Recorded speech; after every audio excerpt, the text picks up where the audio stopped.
Wrong week to quit sniffing glue.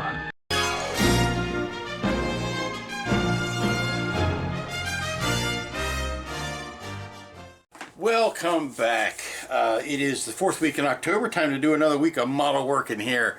And you know, it's Tuesday. I'm sorry I didn't record anything yesterday, and that seems to be the way my weeks are going these days. Sorry. I seem to end up spending a lot of Monday catching up on stuff and taking care of chores and catching up on orders and answering emails and things like that. It just seems to be working out that way. It's not my preference. I like to get right back into it, but I find if I devote and carve out time for that on one day, I can get through the rest of the week okay. But that's not why we're here today. We're here today to talk about the DonShoko 1000 scale Galaxy class Enterprise. Very, very excited to start working on this kit. It's going to be a long job. It's going to be a difficult job, but we're going to get through it. So what I want to do today is kind of introduce you to the parts. So let's meet the parts, shall we? Okay, I'm trying to use the easel so that you get a little bit more of a steady view, plus I can have both hands on the wheel, so to speak. So let's get started. I have started cleaning these parts, but I have not got anywhere near to finish cleaning these parts. This is your top saucer. Have high hopes for how well this is going to clean up. So let's get that out of the way. While I'm at it, you can see more working on masks from the neck. The way this kit is built, I mean, it's the way the ship is built. These are nice thick walled things. So I'm kind of curious how well the light is going to transfer out of them to light up these windows. Let's see. Here we've got the first issue that I've noticed is that it's not a very clean joint between these. It doesn't join up exactly as it should. So that's going to take a little bit of grinding and cleaning to make that work. And I'm not going to make that joint disappear because that joint is obvious. That joint is actually a feature of the ship. So cleaning that up and then making a nice clean line there is going to be, not to overuse the word paramount, but it's going to be paramount. And then we work our way down to the neck, or to the secondary hull. Now, like I said, I've done some cleanup on these parts, but not too much. Look, there is the bubble. That is the bubble that I have found in the entire casting. That is the bubble, and it is far away from a window, so it's not going to be any problem. It doesn't go through. I mean, it's inside the hull. It's not so close to either side that it's going to risk opening up with a little bit of careful sanding. But all of the, it's maybe easier to see this on this piece than on the saucer, but all of the windows and all of the panel lines are there, but they are appropriately scaled for a 1000 scale ship. They're not the big trenches that you get from round 2, which, you know, I'm not going to fault round 2 for, because that is, you know, they're working with commercial you know, styrene injected molding and not you know, resin castings, which can carry, or which can hold finer detail. But I've already cleaned this part off here so that it makes a nice joint with that. The underside of the saucer. Now, like I said, I've started cutting this out, and I'll go ahead and tell you, and Don, if you're watching, if it's not too late, I have a suggestion for you for future versions of these molds. This was molded with a garbage piece in here, just a scrap piece for you to cut out. I would, if I were you, I would have molded that in flat with a lip along the bottom here, because if you cut all of that out, then this just floats inside of it. And what you would have liked to have seen, what I would have liked to have seen, is something that I could rest this on, as far as making it just a lip inside of there. I'm going to have to, and as we get into the building of it, I'm going to have to create a lip with a with scrap plastic to for that to sit in, so that it keeps the same orientation. Sort of like what I did with the Reliant, where I created a lip around the edge of the cutout of the main saucer. Gonna have to do something like that, something similar to that. Okay, continuing to play with the Enterprise D, and in the pantheon of tricky joints, this is probably the only really tricky joint in the kit, and it's something you're gonna have to adapt to on your own kit if you get this, because it's a very individual thing. What he's done, sorry, clean this off. What he's done is chased this very fine brass tubing is embedded into the pylon here, so that we can run power up to the nacelle. Very simple. In the old kit, or in the smaller kit, you had to kind of like cut out channels and put a plate over it if you wanted to do that. This hopefully is enough to get 2 or 3 magnet wires up through. We're going to need at least 3, because you're going to need 1 light for the blue light, and for the red light up front, and then you're going to need a strobe light. So you're going to need 2 hots and one ground wire. So you're going to have to get 3 magnet wires up through this. So, but because these are embedded, they're not in the same place probably in your kit or in any other kit as they are in this one. It's a very individual thing. So what you've got to do, and it's very tough to see on this clear, I'll draw it in so that you can see it, is I have had to go in and cut out some channels here on this side and this side, being very careful not to come up through the top there, to allow for this tube. I've got to do half of it on the top and half of it on the bottom. Let me draw it out on this one. And I took more out of the bottom because the bottom, frankly, is a thicker piece, and it's got more that it can give up. So when you do this and put it together, hopefully you get a nice even. It's still not coming out quite even, so I still need to sand some of that down.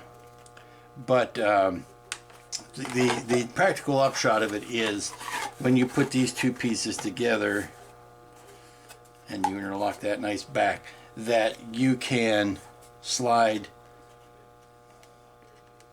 Actually, my intended goal is to attach them to the tops and then put the bottom panel on underneath it. So what I would be doing would be something like this, where I have both of these joined together. Again, tough to handle on with one hand here, or even with 2 hands, but something like that, where you put those pieces together, glue them down, and then lay this top panel over it. Okay, and up on the other end of the pylons rest the majestic nacelles. And again, because these don't necessarily land in the same spot all the time, or maybe not the same spot on another kit as on mine, what you got to do is kind of lay it down. You got to figure out which nacelle is which, and there's one handy key to tell you that. There is a little indent here that is not on both sides. It's only on one side. It happens to be on the outside, so I know this particular nacelle bottom is the starboard nacelle. So you grab your starboard pylon, you push it down into the area to map out where that hole needs to be, and I just went ahead and cut a slot, because you know my exact hole drilling is shady at best. But I just went ahead and poked up. You can get a drill bit in with a Dremel. You can get it in between the two bits of that brace there really nicely. And I just drilled it in there and kind of wedged it back and forth to open up a slot. And Bob's your nacelle. There you go. And I'm trying to figure out at what point do I need to start gluing some of this stuff together? Is it going to make it harder to work with if I wait, or is it going to make it easier to work with if I do it now? That kind of stuff. I'm hesitant to actually start gluing things together because I don't think I've thought through enough things yet. I don't think I've considered all of the options, and so until I do that, I want to hold off on doing any actual gluing. I think it's going to make sense to glue this into there only because it'll be easier to get a level.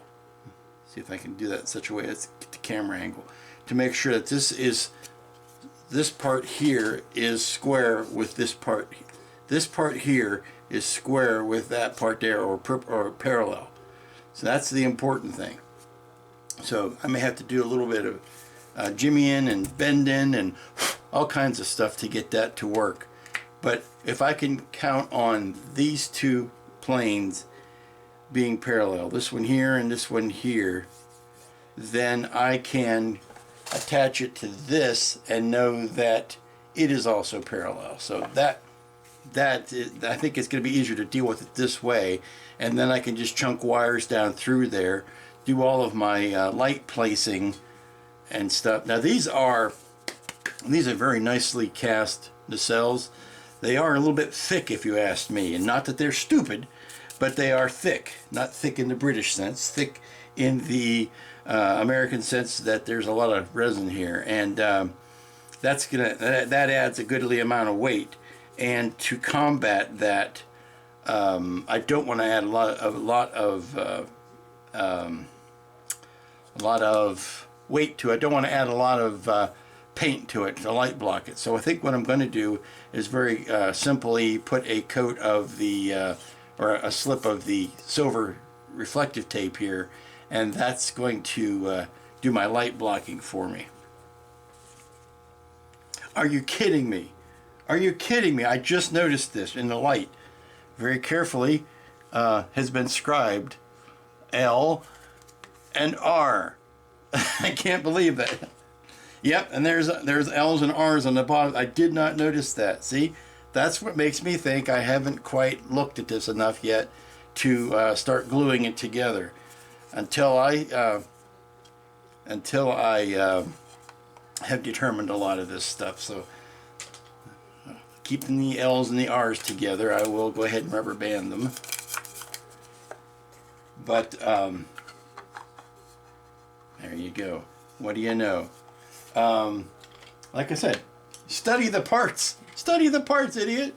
Okay, I'm just trying a little testing thing here, and if this doesn't excite your soul, check your pulse. You may already be dead.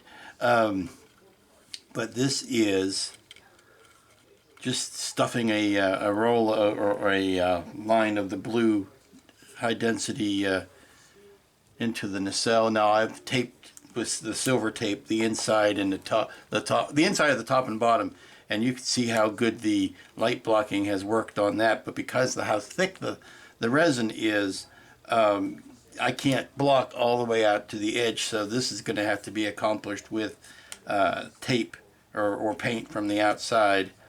But that is the look we're looking for. Pretty sweet. Very happy about that. And then of course the red part on the front, but it's a good start. Good harbinger of things to come. Ta-da! Oh, good morning. It is what is it? Wednesday. It's Wednesday already, and going to get on with today's work. Yesterday I kind of did a quick inventory of what I had on hand lighting wise, and decided that I needed to place an order with Evans Lighting, which is where I get all of my SM LEDs, the tiny wee ones. And what I needed to do was make sure I had enough of the red and green ones to do the all the marker lights. And there are a set here on the back, top and bottom. And to get them the right scale, I really had to go small with them. So we're going to see how well these go, and I did order extras, JIC as they used to say. But there are two tiny sets, red and green here. There's a white there. There are whites on the back of each of the nacelles. There's a white back behind the bridge, and I think there's one on the nose that is top and bottom that is white, and there are red and green top and bottom on the sides, and those might be tougher to get to. But so that order is off and away, and I also ordered more magnet wire to go with them, because that's the only way we're going to be able to wire this puppy is through these very, very narrow spaces with magnet wire. It's weird, as a ship as big as this, you'd have to use extra fine wiring, but that's the nature of the beast. So today, the probably one and only job for today is going to be to get the saucers sanded or trimmed out. Get the edges here trimmed out. So I've set up a table out on the deck with the sander on it, and I need to mask up, and because this is resin, respirator and long sleeves and gloves and all of that, and I have to be extra special careful that I don't hit any of these rim windows. The gap between the top and bottom saucer is built into the bottom piece. The top piece might end up actually being the easier one to sand because of that, because there's no undercut here. But again, I'll have to be very careful not to rip out any of those rim lights, or else 10 forward will become 10 nowhere. Okay, where do I begin? Well, it's still Wednesday. I think it's still Wednesday. I've spent the last 3 hours, and I'll say 3 hours nonstop, using every sanding tool in my arsenal, with the possible exception of the riding belt sander, to work on this saucer. I understand the sentiment, and Don has said that he was going to be watching the video. So Don, I direct this to you. Don. I understand the sentiment of wanting to make sure that the lip, the most delicate part of the saucer, is well reinforced, that it's nice and beefy. But son, you can ease up on the resin a bit. It was way too thick out here. As I said before, the indent that goes between the top and the bottom of the saucers is built into the bottom half. The top half sanded like a dream.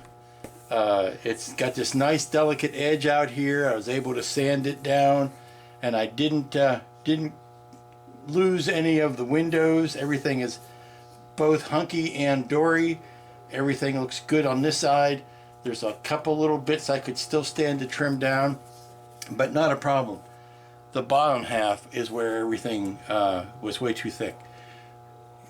I don't know how well you can see that edge. I'm going to try to, maybe you can see it, maybe you can't. Anyway,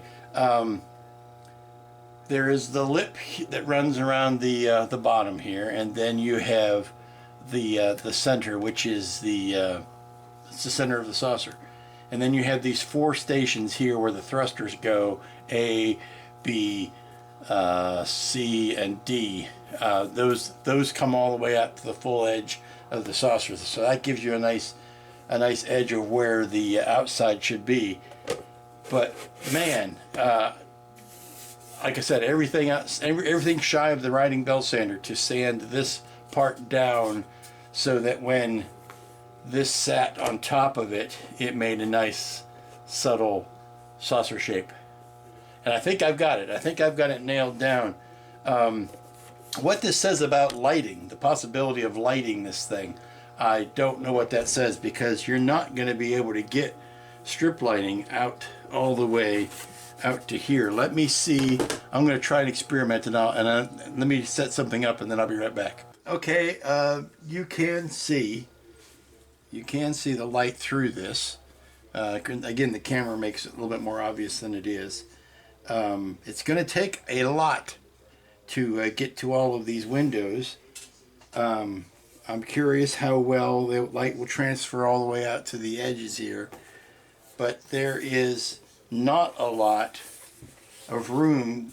It's deceptive in here as far as how flat or how much room you actually think there is to put the lighting in. Now this is all very tenuous right here, but it does a fine bit of dispersing the light, the color of this resin. I've seen, you know, on the other end of the spectrum, I've seen really fragile and feather thin fiberglass that would break if you breathed on it the wrong way. So given the choice of the two, I'd rather have this, but it's going to be a challenge. It certainly is going to be a challenge.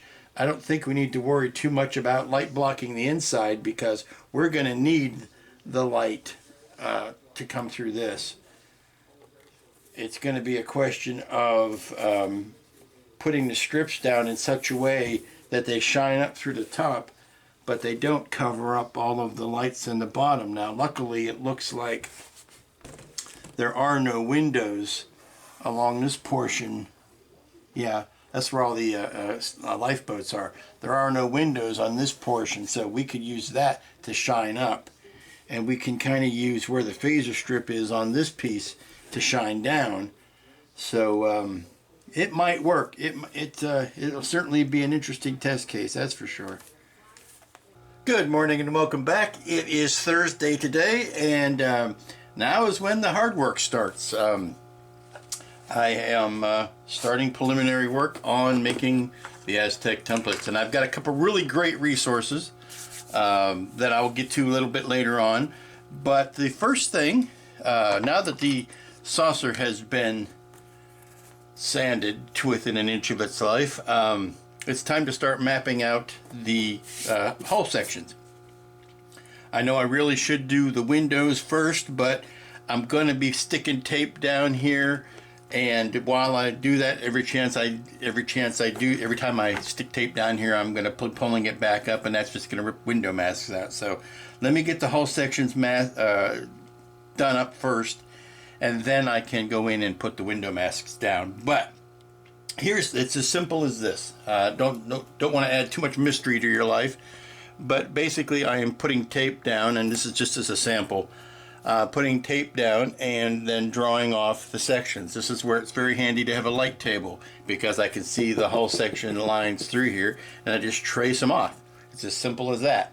It is pointing out something that is going to have to be done like quick, pronto, and in a hurry, and that is that these pieces are going to need a good, thorough, strict washing, because even this tape here is having trouble sticking, and that's not a good sign. Well, it's a good sign that there's a lot of mold release on here, so it's going to make the vinyl tough to stick, which, you know, sometimes is good, but when you're getting down to these tiny windows that don't have, you know, but a speck or two of adhesive on them, they need to have as good a grip as they can get.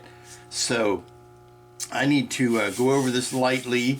I don't have anything outside of the bathtub large enough to soak this in. This is larger than any one bowl of my sinks, so I'm gonna have to come up with some way to soak that. But the smaller pieces, I can go ahead and soak those in a detergent that's got a degreaser on it. I like Dawn. That's my personal preference. It's a degreaser. So see in here, like, I'm just mapping out how big this section is, and then I can take the designs that I know that need to go in that section and transfer them to that section, and we're good to go. I'm trying it out on various parts. Now here's an optical illusion for you, if I can get this in straight.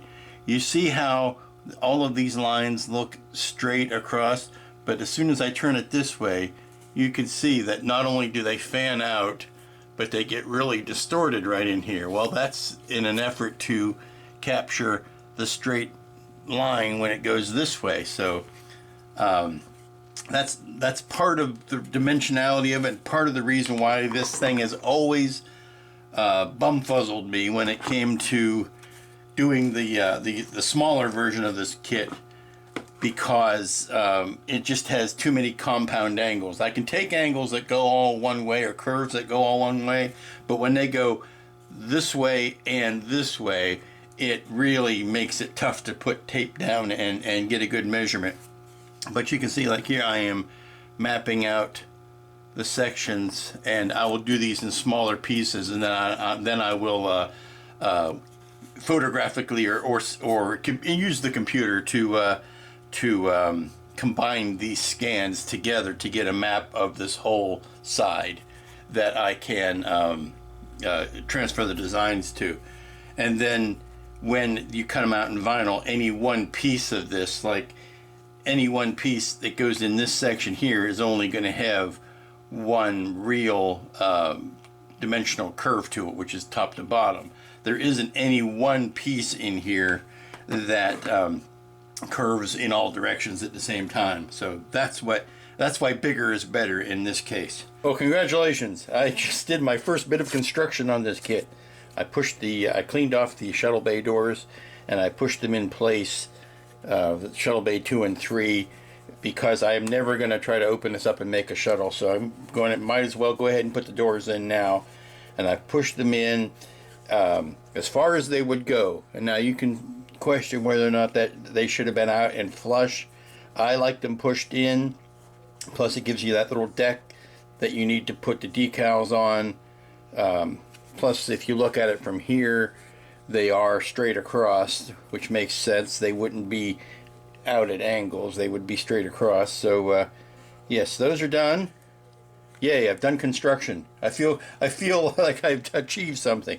I've not paid enough attention, or at least showed this off enough. This is the excellently cast deflector dish. The dish itself should be solid, of course, but the area around the back will be lit with a blue lighting, and it goes in quite nicely.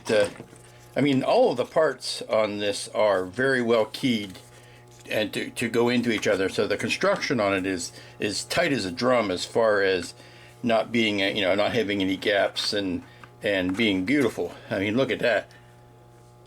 That's beautiful, beautiful fit there. But now it's time to wash. Well, good morning. It's Friday. It's the last day of the week, and it is rainy and cold and crappy outside. We've officially entered fall season. Well, as close as we get to around here. We go from summer straight into winter, so it's just ugly out. But we're going to start doing some serious work on the pattern for the top of the saucer today. And well, pardon me while I wax philosophical for a second. This is no simple thing. This is not like an enterprised pattern where it's a perfect circle, and if you make one pie wedge and you multiply it around the outside, you get your perfect circle. This is going to have to be done on a plate by plate by plate individual basis. Now, it is true that it is symmetric left and right. So if I can do one half of the saucer and then flip that design over, it should work. But while we're dealing with that, we still have to do a full half of the saucer. And it's also a case where I cannot. Also, in the refit templates or a typical saucer template, you have the positive and negative shape.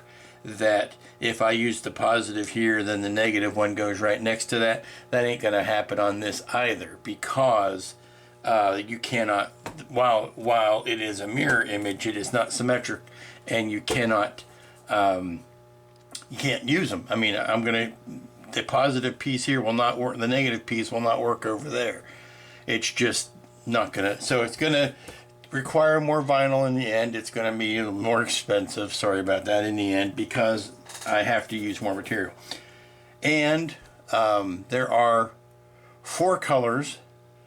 I will not be doing a 4-color template, only because, again, the expense of it. What I probably will do is do a basic positive negative template, and then maybe one highlight color, which is, there's a gray, a blue gray, and there's a white highlight, or a very light gray highlight, and then there's a darker blue shadow. Well, when we get into that, I'll figure out for sure what's going to happen. But I'm only concentrating on a major positive and negative pattern for this at this moment. So what I've got to do is lay this, now that everything has been washed and cleaned, and the tape will stick to it because there was so much mold release on it that it wasn't sticking properly. Now that this has happened, I can square off the or trace off the, there you go. See, I'm basically putting tape down and then running my pencil through the scribe lines to get the shapes. I'll scan these and then apply start drawing over them with the design. I'm going to start this section of the video off with a tribute to a man named Jim. This is Jim. You should know who Jim is. He has done the Lord's work. Jim is a guy I've run into several times over the years at Wonderfest. Always glad to see him, but be prepared for a strong handshake. The man has got a grip. He is solid muscle head to toe. But Jim has done a wonderful thing for all of us who are interested in painting the Enterprise. He was lucky enough to go to the Christie's auction when the Enterprise 6-footer Enterprise D was put up for sale, and he took a series of photos that are my beginning, middle, and end reference for painting on this fine ship. Here are the photos that he took, and each one of these is a treasure trove unto itself. Of course, when you click on them, you get the bigger version of it. But if you have any idea how many, or look at them, I mean, look at the amount of detail that are in these photos. This is everything you need to know about how to paint your Enterprise, and you can see all of the colors of the hull that are in here. Let me grab this one for example. Okay, there is your gray. There's your basic gray. There's your basic blue. There's the light blue on top of it. There's the white on top of the lightest gray on top of the other gray. So you can get all of your colors from here. Now, these photos also show what nasty shape the Enterprise was in when it went for sale, with all of the dirt and looks like coffee spills and everything else that was on this. I do not know if it was subsequently ever cleaned by the new owners or what, but anything you need to know about your reference or how your panels are laid out, you can get from these photos. I hate to keep harping on these, but I will. Here you can see all of the colors that are in there. More colors than you probably ever thought were on the Enterprise. Here's today's lesson in 1,000 scale Enterprises and what one means to the other. Imagine Kirk's Enterprise being almost as long as the saucer on Picard's Enterprise. Wow. Really puts it in perspective. Okay, you can see I'm starting to work out the various shapes along the top of the saucer, and I won't bore you with all this. It's not very sexy work. But what I thought I would do is to finish off for the day, because I'm just going to continue doing this, and you don't really want to see that. I am thinking that I would show you what my thoughts are for the armature to support this beastie, and using this well-known sketch as a side view. This is basically what I'm thinking, and I'm going to go out this weekend to see if I can find the parts for this, and then we'll find out whether or not it's all that feasible. But what we've basically got here is a plate, an oval plate here, because I need to get up and light the area around the bridge, so I can't block that off. But what I want to do is something that sits inside that big bridge, or the big top of the saucer piece, and kind of holds the support for that. And then we'll have some vertical bracing here. That will attach to, I don't know exactly how welded, I don't know yet, to these two pieces, which are the threaded brass lamp rods that I like using. And this here is some sort of 45-degree angle joint. I don't know exactly how that's going to happen either. I don't think you can find a fitting for that, but I think maybe something can be welded up. And then it would go down into a base that has a wide front footprint on it. And I don't know that this shape is going to be the final shape either. I'm just, thinking that something that will make this C shape, which will support the tremendous weight that is on this ship. I don't know whether I'm going to need to put in a reinforcing plate in the secondary hull here. I'm thinking all of the weight is going to be handled there, but again, I don't know how much more reinforcing I'm going to have to do. Now here's the top view. This is that oval plate that I was talking about that would be epoxied straight to the hull, the upper inside of the saucer, and those are those vertical reinforcers that would attach to the brass rod down, and which would go down to the base. And then here you can see the top, basically the top plate of what this base would be, and any switches or speakers or anything I could put in there. And that doesn't necessarily have to be metal.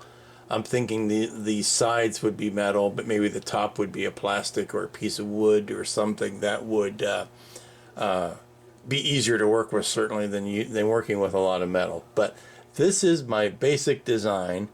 Okay, here's how the Christie's, or how the ship, when displayed at Christie's, was mounted. There was a big heavy pipe running up right behind the deflector dish, but in front of this phaser strip.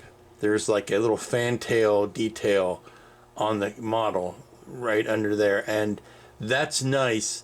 I want to keep that on my kit, so I'm thinking that here's the area that the actual model is mounted on. It's mounted on an area, a post that goes right through there, and it probably goes all the way straight up through the neck.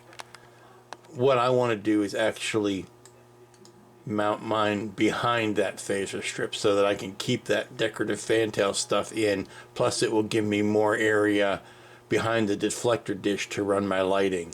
I just think that's a more attractive place to put the post in my estimation, so that's what I'm going to try for. Okay, I'm starting to trying to mock up stuff for this armature system, and this is what I'm thinking so far. I think I'm going to eliminate that oval plate. I don't think that's necessary. I'm concerned about the overall weight of this resting on these two posts, but we'll have to see how much of that is actually going to happen.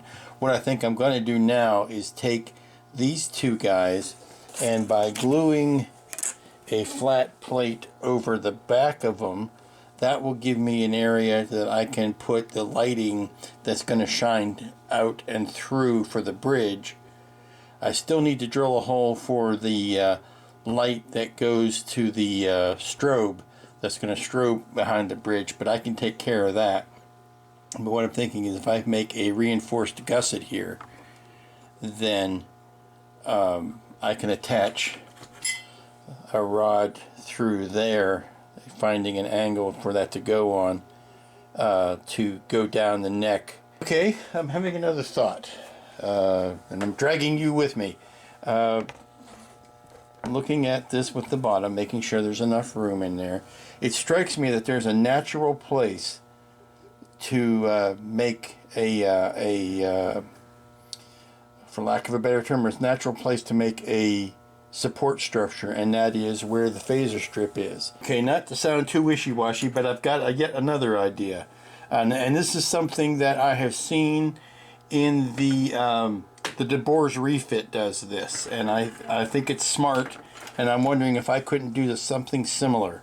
The DeBoer's refit has a ring of metal in the top of its saucer, and it has radial spikes from that, and that uses it to, I always thought it was simply to reinforce the saucer to keep it flat, but I think it also acts as partial armature. So what I'm thinking now is what would happen if I took some metal rod like this. This is wooden, but you know, 1/4 inch metal rod, and had it bent. It just rolled and bent it around into this shape, and then I could epoxy that to the inside of the top of the saucer. You can see it takes up the area where the phaser strip is. So that sits on top of there with a metal wire, and then comes down to a fixture that would stick out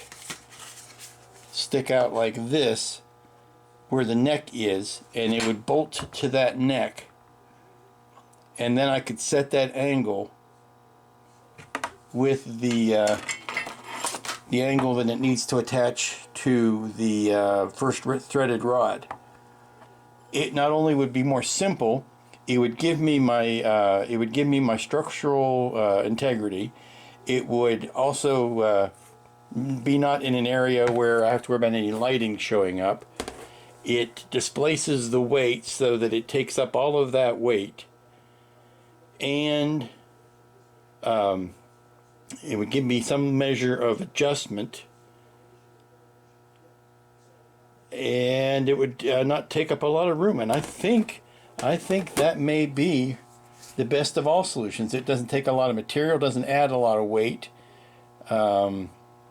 This has promise. This has promise. I need to draw something up. Okay, this is the latest. This represents the latest thinking. If I can get a rod of steel bent into this shape and welded to brackets on the side that I can bolt together, then I'm thinking, and then I can epoxy this from the front. If I can epoxy that up into the top of the saucer, here's that side joint, that I think if we can do that, then that will give me the stability and everything that I'm looking for, and it puts my center of gravity back over the top. I might have to increase the size of the front of these toes a little bit to take up for that, but this is definitely what I've got in mind.